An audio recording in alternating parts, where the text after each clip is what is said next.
mga idol, magandang araw sa ating lahat. At nandito tayo sa may sa Caloocan.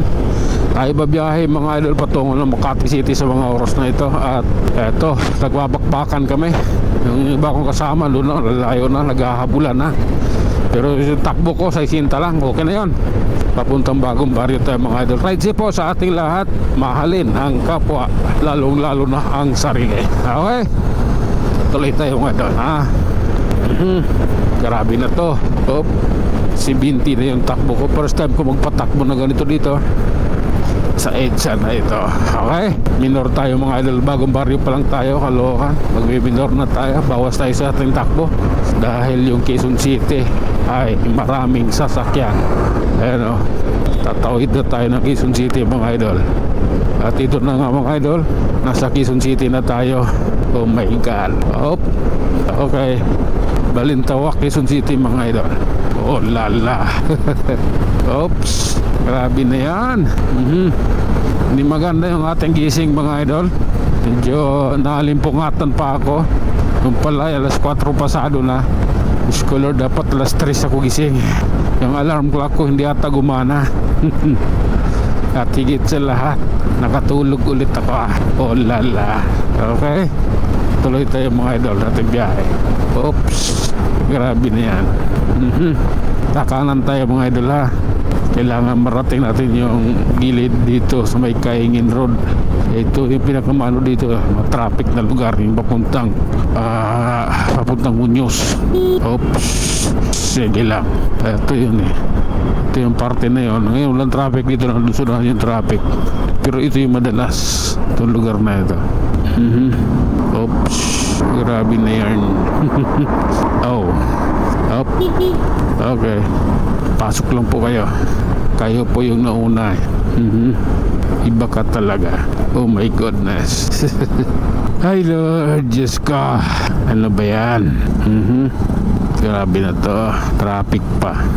Di na nakapagtataka yung traffic ngayon. Siyempre December ngayon eh. Hanggang madaling araw yung traffic ngayon. Kaya yung traffic na ganito, di mo na kailangan ipagtakayan dahil yan ay inspected na dahil sa ganito mga petsa. My God. Oh, up. Sige lang po. Ano bang meron? Okay, relax lang. Oh, malaki gulong nitong motor na sa harap ko ah. Nagsisi ba to? Kasi nagmamaniho may buni yung paa. Oh, buni yun. Para maganda pakinggan eh, skin allergy. Okay, nandito na tayo sa Muñoz mga idol. Eto na, Muñoz na po ito. Kaya nahimik tayo doon sa unahan dahil yung traffic malupit eh. Ngayon dito na, nasa Muñoz na tayo, nakarating na tayo ng Muñoz. Hayaan mo na yan, traffic is life. Hindi yan is life. Ang traffic ay realidad dyan sa Manila. Noong 90s sila naman yan eh. Hindi naman ganyan yan. At saka ang kalsada noon maliit lang, di ba? Siyempre dinaanan natin yan. 1995 kita natin yan kung paano, kung anong kalagayan ng EDSA. Oops, okay. Tuloy-tuloy lang tayo mga idol. Approaching Project 7. Eto na yun mga idol, Project 7. Oh my God. Oh, oops. Okay, oh my God. Mahal ko yan. Tuloy-tuloy lang idol ha. Walang susuko, walang aatras, walang aayaw. Ang kailangan lang gawin ay lumaban at ipagpatuloy ang nasimulan. Grabe na to. Oops. Ayan o, dito tayo sa SM West. Ayan, ito ang kalagayan ng kalsada rito. At ito naman ang SM North EDSA. Oh, di ba? Ganoon lang talaga. Papuntat na tayo ng train, no, mga idol. Oh, sige lang. Oh my God.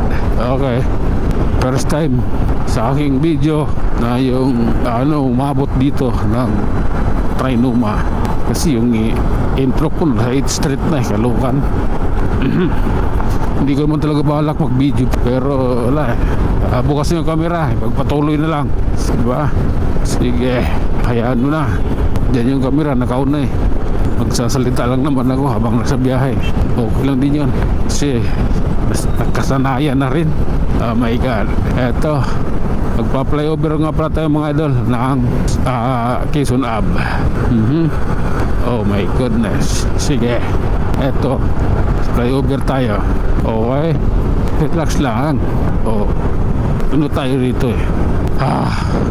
Parang nakasanayan na baga. Parang nakasanayan na kumbaga. Naulit pa talaga eh. Basta flyover ng Quezon Avenue. Okay lang. Let's go. Hop. Okay. Sige lang po. At ayun na nga mga idol, hanggang dito na lang tayo mag-iiwan ng isang salita at lagi rin yung tatandaan, ang buhay ay isang malaking pakikipagsapalaran. Hanggang sa muli, maraming salamat.